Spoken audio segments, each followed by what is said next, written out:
The clock had been ticking for 190 years before anyone thought to look inside it. I keep coming back to that. 190 years. Kings had walked past it. Queens had wound it.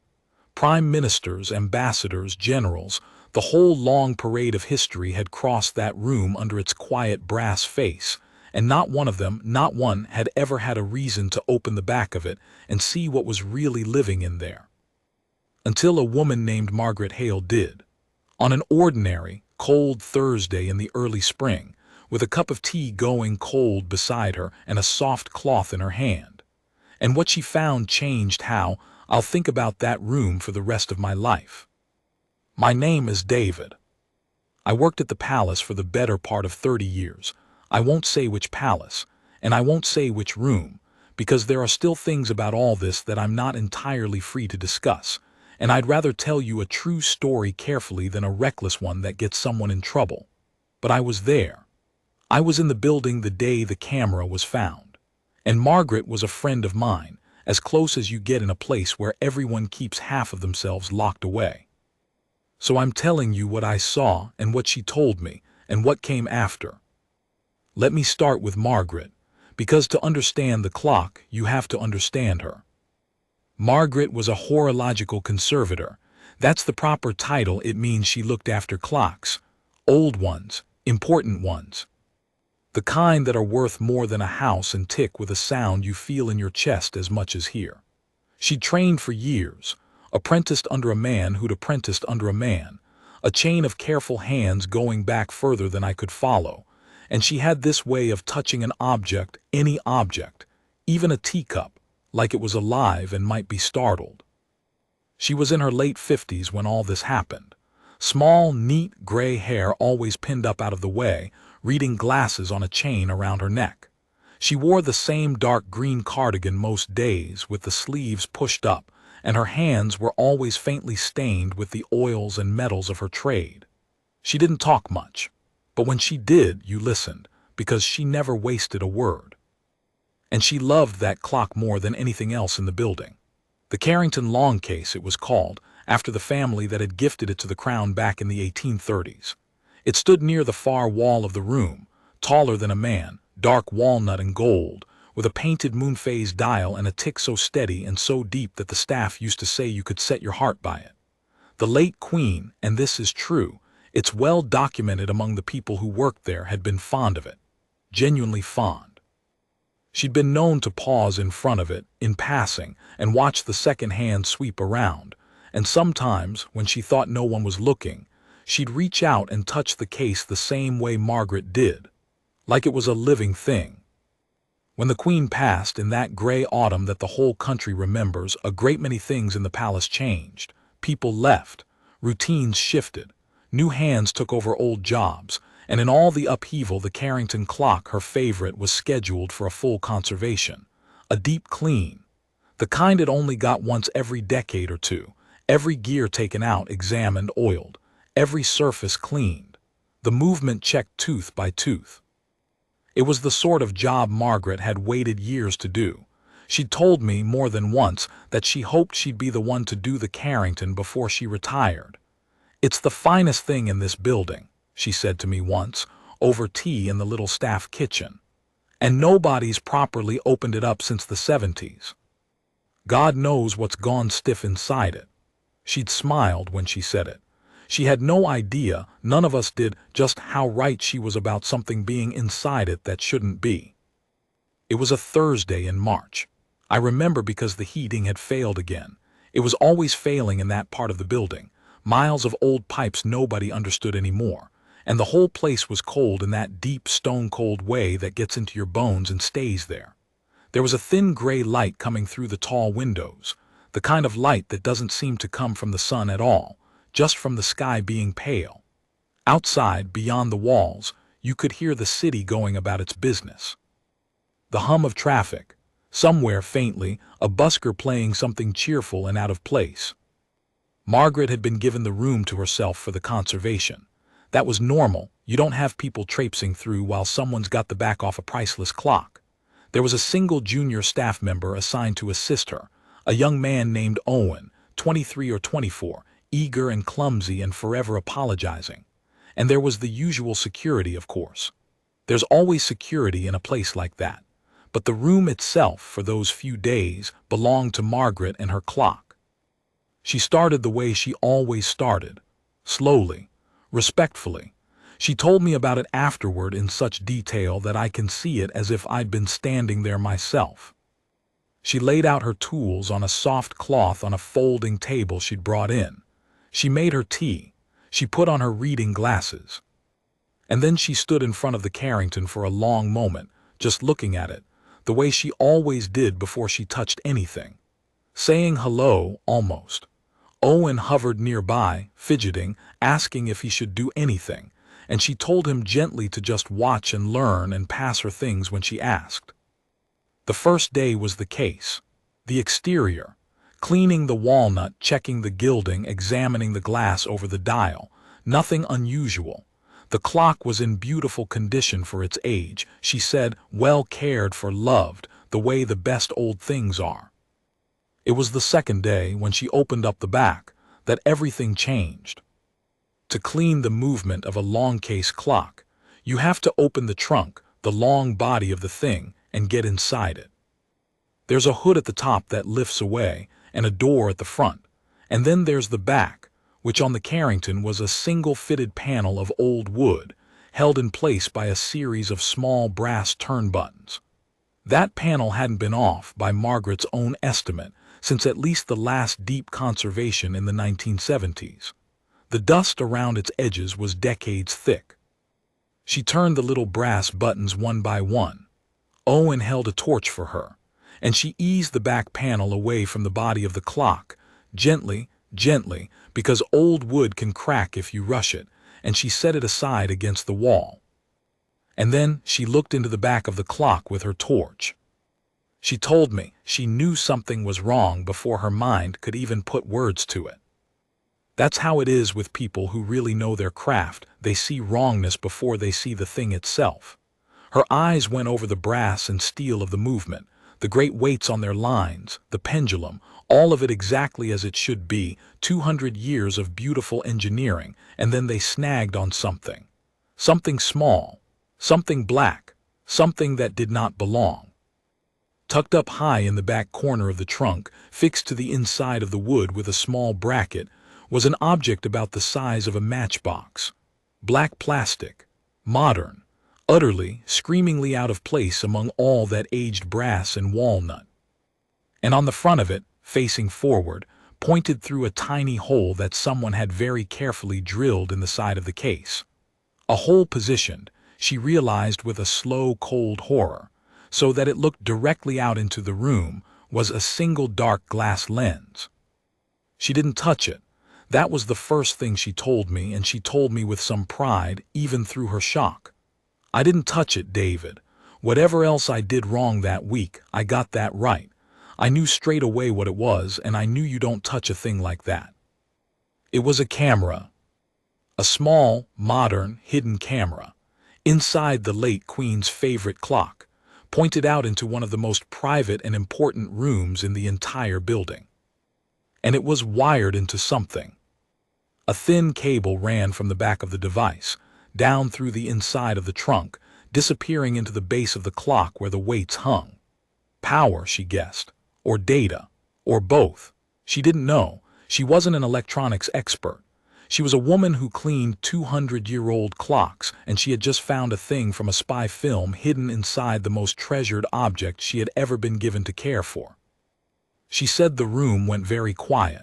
Of course it did, it was already quiet. But she said it went quieter, the way a room does when your own pulse becomes the loudest thing in it. She could hear the Carrington ticking, that deep, steady tick she loved. And for the first time in her life, the sound frightened her, because she suddenly understood that the clock she'd thought she knew completely had been keeping a secret from her, from everyone, for who knew how long. Owen behind her said, "Margaret, what is it? What's wrong?" Because she'd gone still and her face had changed and he could tell. And she did something that I think was very brave and very wise, given the circumstances. She didn't say there's a camera in the clock. She didn't say anything alarming at all. Because, and this is the part that makes my skin crawl, even now she realized in that frozen moment that the camera might be on, that it might be watching her right then, that it might have a microphone, that whoever had put it there might be, at that very second, on the other end of that thin black cable, looking at her face as she discovered them. So she kept her voice completely level. She said, "Owen, be a love and go and find Mr. Thorne.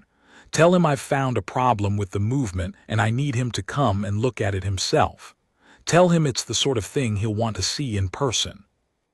Mr. Thorne was head of security. Owen, bless him, had no idea what he was really being sent to fetch. He just nodded and trotted off, glad to be useful. And the moment he was out of the room, Margaret stood up slowly, and she stepped away from the clock, out of the line of that little dark lens, and she went and stood by the window with her cold tea in her shaking hands, and she waited. She told me later that those were the longest minutes of her life. Standing by that window, pretending to look out at the gray morning, knowing that a few feet behind her was a clock that had been watching this room, and possibly the people in it, for she didn't know how long. Knowing that someone somewhere had drilled a hole in a piece of national heritage and hidden a lens in it and walked away, and that for all that time, every conversation, every private moment, every secret meeting that had happened in that room, someone unknown might have been watching. And then a worse thought came to her, one she couldn't shake. The conservation had been scheduled for years. It was on records. People knew it was coming. Which meant that whoever had put the camera there knew, too, that one day a conservator would open up the back of that clock and find it. So why hadn't they removed it first? There were only two answers she could think of, standing there at that window. Either whoever had planted it no longer had access to the building, they'd been fired or arrested, or had simply moved on, and the camera had been left behind, forgotten, still faithfully recording an empty secret. Or they were still here, still inside, still watching, and they'd left the camera in place because they were confident, completely confident, that whatever Margaret found and whoever she told, it wouldn't matter. She didn't know which answer was true, not then. It would take weeks to find out, and the truth, when it came, was stranger and sadder than either thing she'd imagined at that cold window with her cold tea. Mr. Thorne arrived within 10 minutes. I knew him a little, a heavy, careful man, ex-police, the sort who never raised his voice because he never needed to. Owen had clearly delivered the message exactly as instructed, because Thorne came in looking mildly irritated, expecting some boring technical problem with a clock, and Margaret watched his whole face transform as she led him, quietly, to the back of the Carrington and pointed, without a word, at the little black box and its single dark lens. She said his irritation just drained away, like water out of a sink. And what replaced it was something she'd never seen on his face before, in all the years she'd known him. Not fear, exactly, but a kind of intense, total focus, the look of a man whose entire training has just snapped into place around a single point. He didn't touch it either.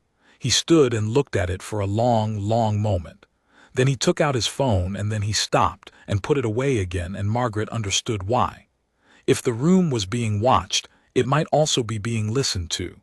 He didn't want to say a single word or make a single call anywhere near that clock. He took Margaret gently by the elbow and walked her out of the room. Owen, too.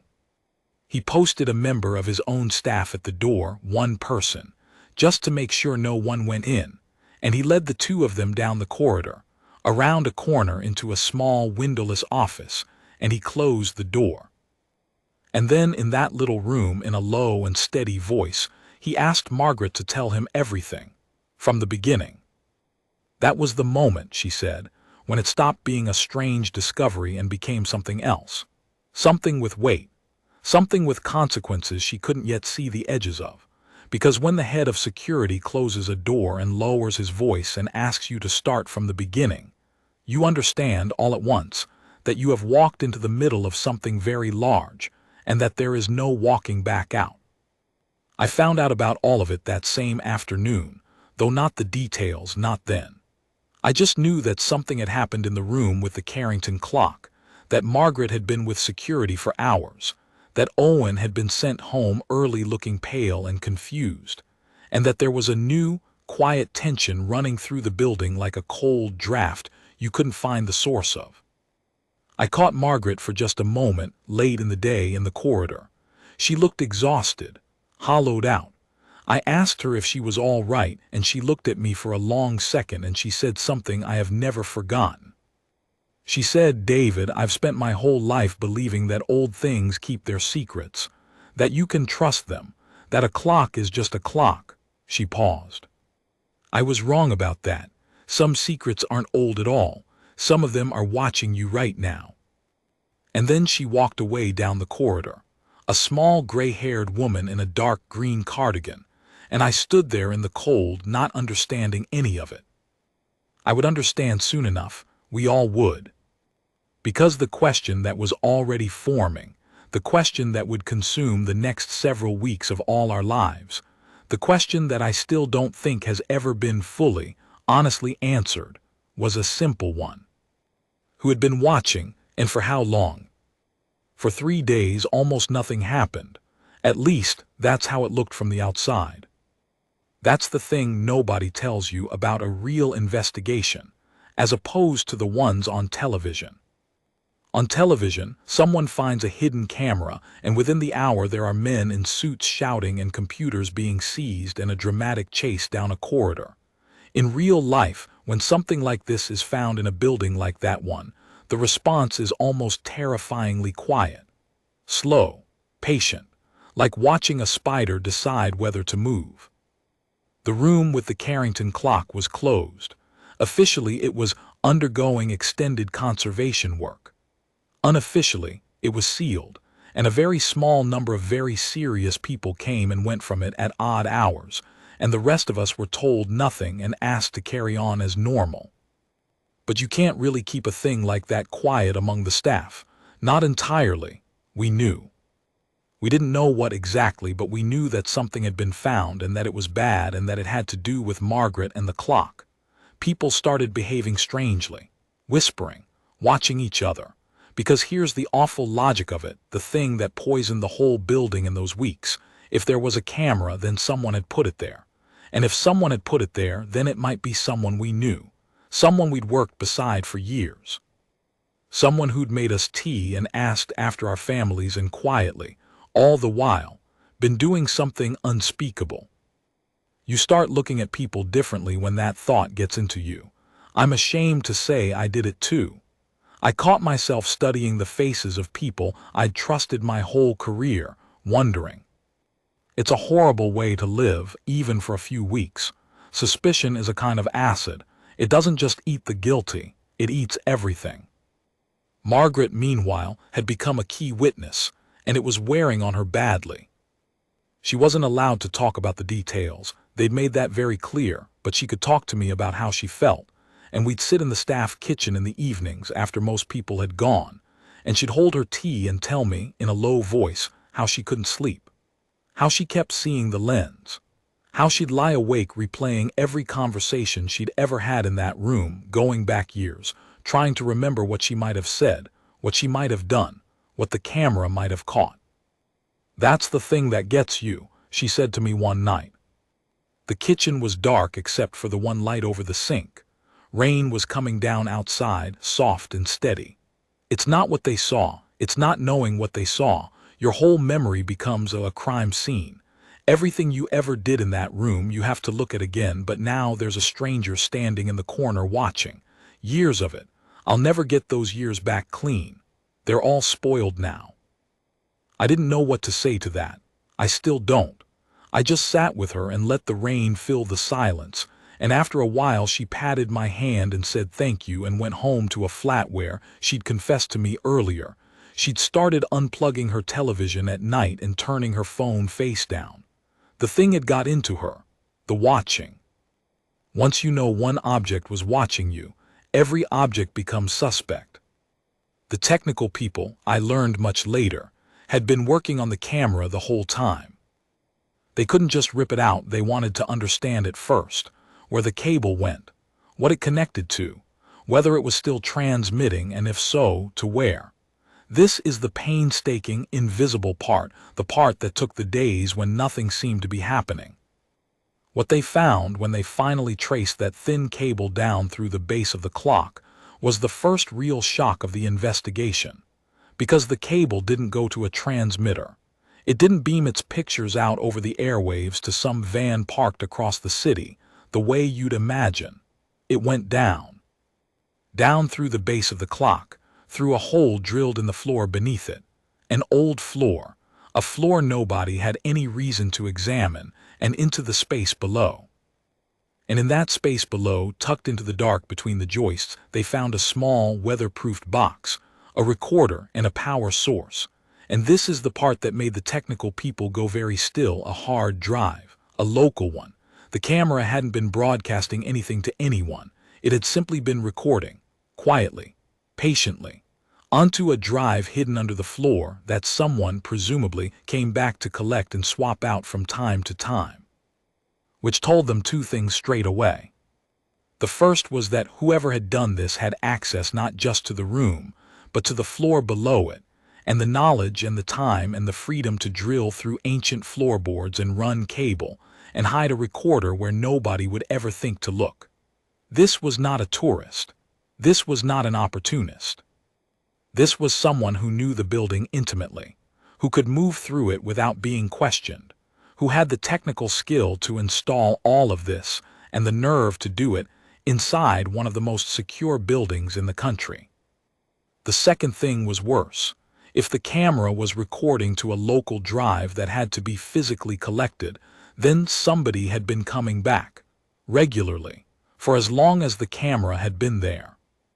Walking into that space below the room, swapping the drive, walking out again, which meant that whoever it was almost certainly still had access, still worked there or could get in, was, in all likelihood, still in the building, still among us. They dated it eventually.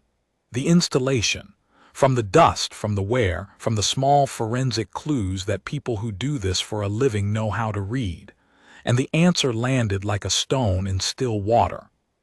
The camera had been installed in the autumn of 2022. I don't need to tell you what happened in the autumn of 2022. The whole world knows. It was when the late Queen passed and the building went through the greatest upheaval in 70 years. New staff, new systems. Doors that had been locked for decades suddenly opening, old certainties dissolving, everyone's attention turned outward to grief and ceremony, and the enormous machinery of a royal transition. The perfect time, in other words, the perfect cover. When everyone is looking at the great public sorrow, nobody is looking at a quiet figure with a drill and a length of cable, slipping into a room while the world weeps. Whoever had done this had used the death of the Queen, the very event that made that clock, her favorite clock, into something even more precious, as the cover to violate it. There was something about that when I learned it that made me feel ill in a way the rest of the story hadn't. It wasn't just a crime. It was a desecration. They'd waited for the moment of greatest grief and greatest distraction, and they'd used it to drill a hole in her clock and hide an eye inside it. Margaret took that part the hardest of all. When she found out the date, she said she had to sit down because she'd been there in 2022. She'd helped care for the building through all of it, and to know that in the middle of all that sorrow, while she and the rest of us were doing our quiet best to hold things together, someone had been moving among us doing that. It broke something in her. I keep thinking, she told me, about who I might have walked past in those weeks. I might have held a door for them. I might have said good morning, and they had a drill in their bag. Now, I have to be careful here, because this is the part of the story where what I know for certain and what I was told and what I've pieced together from the years since all start to blur together, and I promised you I'd be honest about the difference. What I know for certain is this. About 3 weeks after the discovery, the quiet investigation found its answer, and the answer was not a foreign spy or a criminal gang or a terrorist or any of the dramatic things the staff had whispered about in the dark corners of those weeks. The answer was a man named Edwin Ross. I knew Edwin. Not well, nobody knew Edwin well, which turned out to be part of the whole sad point of him, but I knew him to nod to in the corridor. He was one of the building's maintenance and facilities men, late 50s. Quiet, solitary. He'd worked there even longer than I had decades, the kind of man who'd become so much a part of the furniture that he'd turned almost invisible. He knew the building better than anyone alive. Every pipe, every wire, every loose floorboard, every forgotten cupboard. He had keys to places half the senior staff didn't even know existed. He could go anywhere at any hour, and nobody would ever think to ask him why, because Edwin going somewhere with a tool bag was the most ordinary sight in the world. He'd had the access, he'd had the skill, he'd had the freedom of the whole building, the unquestioned, invisible freedom of the man who fixes things, and he'd had it for 30 years. When they came to understand it was him, and I never learned exactly how they narrowed it to him, that part was kept very tight. There was no dramatic confrontation, no chase. They simply asked him quietly to come to a meeting, and he came. And when they laid out what they'd found, Edwin Ross, this invisible man who'd watched the throne room for 2 years, did not deny it. He didn't argue. He didn't run. He just started to cry. This is where the story stops being what you think it is. Because I'll be honest, when I first heard it was Edwin, my mind went straight to the worst. A spy, a blackmailer, someone selling secrets, recording private conversations to sell to a newspaper or a foreign power, getting rich off the things that camera saw. That's what everyone assumed. That's the story that makes sense. But that wasn't it at all. And the truth, when it came out, was so much sadder and so much stranger, and so much more human than anyone had imagined that I've never quite known what to do with it. The hard drives, and there were several, it turned out, years of them that Edwin had been carefully swapping and storing, were examined. Every minute of footage, and they did not contain what anyone expected. They contained no copied documents, no recordings of secret meetings being sold to anyone. There was no evidence anywhere that Edwin had ever shown a single second of that footage to another living soul, or made a penny from it, or used it to harm or blackmail or threaten anyone at all. What the drives contained was the room, just the room. Hour after hour, day after day, year after year of a quiet, important, often empty room. The light changing through the tall windows, the dust drifting, people crossing through now and then on their ordinary business. The Carrington clock ticking in the foreground of every frame, faithfully marking the time. And this is the part I find almost unbearable. The footage was watched. They could tell. There were logs viewing records on the recording equipment. Edwin hadn't just been collecting this footage. He'd been watching it, sitting somewhere alone in the evenings, watching hours of an empty room with a ticking clock. Why? Why would a man risk everything, his job, his freedom, his liberty, 30 years of a quiet, honest career, to secretly film an empty room and then sit alone and watch it? The answer was in a notebook they found in his locker. And when I heard what was in that notebook, I had to go and sit down by myself for a while, because it knocked the wind clean out of me. The notebook was an ordinary thing. That's what got me when Margaret finally told me about it, weeks later, when enough had settled that she was allowed to share a little. Just a cheap notebook, the kind you'd buy at any corner shop, with a worn cardboard cover and Edwin's small, careful handwriting filling page after page. It wasn't a record of secrets. It wasn't a log of conversations, or a list of valuables, or anything you'd expect from a man who'd hidden a camera in a palace. It was a kind of diary, a diary written to someone, and the someone was his wife. Her name had been Alina. She'd worked at the palace too, for many years in a different department, in housekeeping, one of the quiet army of people who keep a great building running and whom history never bothers to remember. Edwin and Alina had met there decades ago, both of them young, both of them shy, and they'd fallen in love among the corridors and the staff kitchens and the long, ordinary days of service. They'd married. They'd never had children. They'd spent their whole lives, both of them, looking after that building and the people in it, and looking after each other. And the room with the Carrington clock had been their room, their place. Alina had been responsible for it for years, for keeping it clean, for caring for it. And every working day of her life she had wound that clock, the late Queen's favorite clock. It had been Alina's particular task and particular pride. She loved it the way Margaret loved it.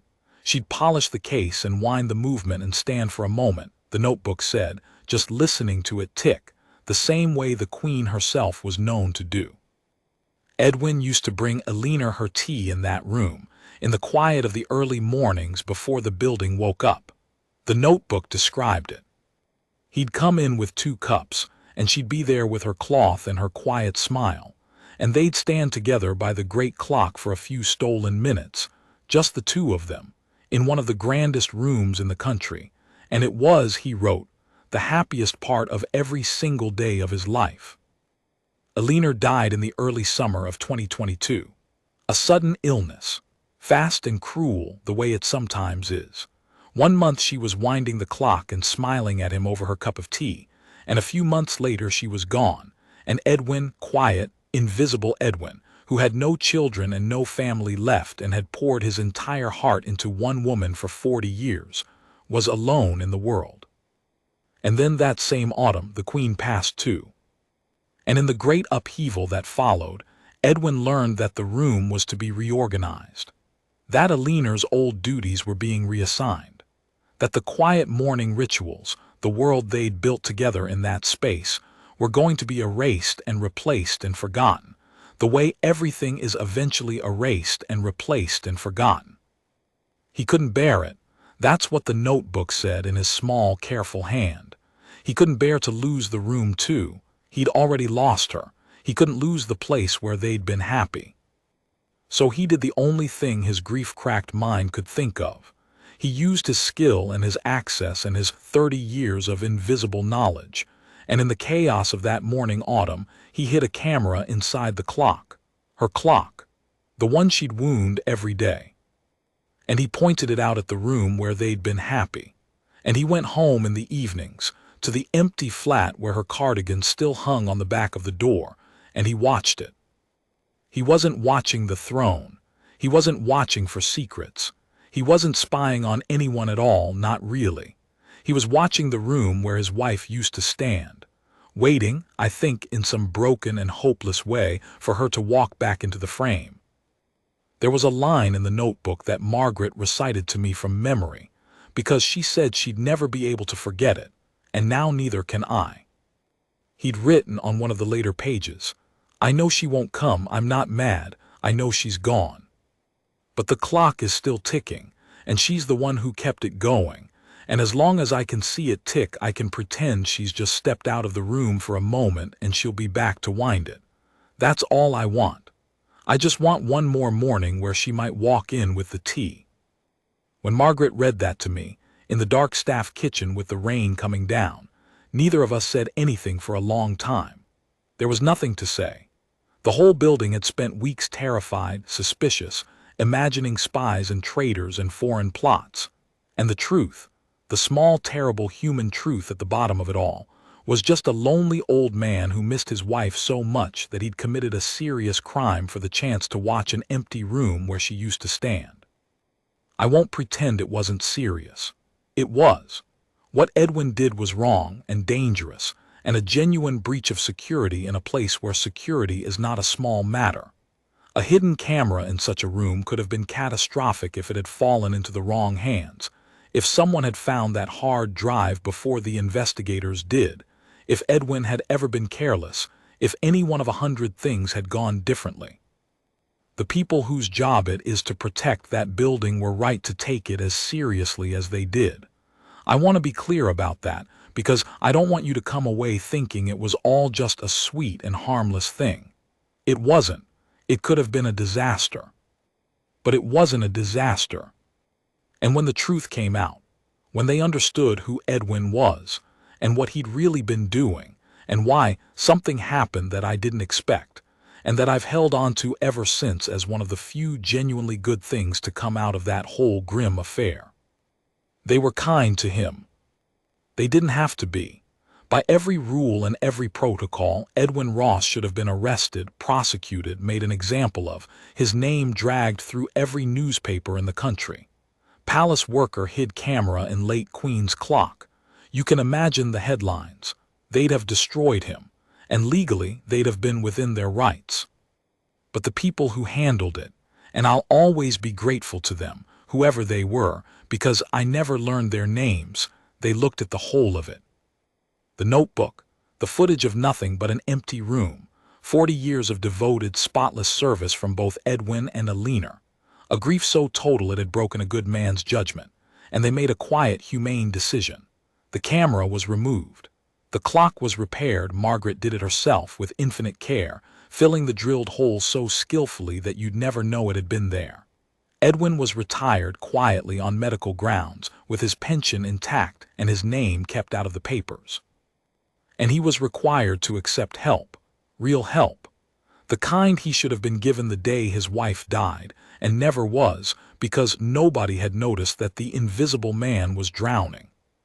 That was the thing in the end that haunted me most, not the camera. The fact that a man could lose his wife, and then his world, and grieve himself into a serious crime, all while surrounded by hundreds of colleagues, and not one of us noticed. Not one of us asked if he was all right. He'd been invisible his whole career, and his invisibility was exactly what let his grief grow into something monstrous in the dark. If even one person had stopped him in a corridor in that autumn of 2022 and said, "Edwin, how are you really? I'm so sorry about Alina. Do you want to talk?" I genuinely believe none of it would have happened. We didn't, though. None of us did, and I'll carry a small share of that for the rest of my life. I saw Edwin one last time, months later, after it was all over, after he'd retired and gone. It was a gray afternoon, much like the one when Margaret first found the camera, and I was walking through a park near the building on my way home, and there he was, sitting on a bench, a small, ordinary man in a worn coat, feeding the pigeons from a paper bag, looking at nothing. I almost walked past. I almost did the thing we'd all done to him for 30 years, looked through him, let him stay invisible, kept my own quiet life moving. But I didn't. I stopped. I sat down on the bench beside him and I said, "Hello, Edwin." He looked at me and it took him a moment to place me, and then he gave a small, sad nod. We sat there for a while in the cold, not saying much. The pigeons hopped around our feet. And after a long silence, without my asking, he said very quietly, "She used to feed these, Alina. She always saved her crusts." "I'm sorry," I said. "About all of it. I'm sorry we didn't. I'm sorry nobody saw how bad it was for you after she went." He was quiet for a moment. Then he said, "It's a strange thing, David. I spent 2 years watching that room hoping to see her, and I never did. Of course I never did, but you know what I worked out in the end, sitting here after they took it all away." He scattered the last of his crusts. "She was never in that room, not really. The room was just where I used to be happy with her. She was in me the whole time. I didn't need the camera. I just needed to stop being so frightened of forgetting her that I forgot how to live." I've thought about that more than almost anything anyone has ever said to me. We watch and we record and we cling and we try to freeze the things we're terrified of losing. We hide cameras in clocks in our own small ways, all of us. And the whole time, the thing we're trying to hold onto isn't in the room at all. It's in us. It always was. The Carrington clock is still there, still ticking. Margaret retired a couple of years after all this, and on her last day she went and stood in front of it one final time, the way she always had, and she told me afterward that she said goodbye to it the way you'd say goodbye to an old friend who had once frightened you and then been forgiven. The hole is gone, repaired so perfectly that no one will ever find it. The room is quiet again, and private again, and the great brass face keeps its steady time the way it has for nearly 2 centuries, the way it did all through the years it was watched, the way it will long after every one of us is gone. Sometimes I think about all the eyes that clock has seen pass through that room. Kings and queens, the grief of a nation, and for 2 strange and sorrowful years, a single hidden lens placed there by a broken-hearted man who only wanted one more morning with his wife. The question everyone asked when the story first broke among the staff was who has been watching the throne room, as if it were sinister, as if it were a threat. But that was the wrong question. The right question, the one I wish someone had asked years earlier, the one that might have saved Edwin from himself, was much simpler and much kinder, and we never thought to ask it until it was too late. Who's been watching out for the watchers? Nobody, it turned out, nobody at all. And that, in the end, was the real secret hidden inside the late Queen's favorite clock. Not a camera, a loneliness so deep it could drill through 200 years of walnut and brass, and a building full of good people who never once looked up from their own lives long enough to see it. The clock is still ticking. I hope, wherever Edwin is now, he's finally found a quiet morning, and someone at last walking back in with the tea.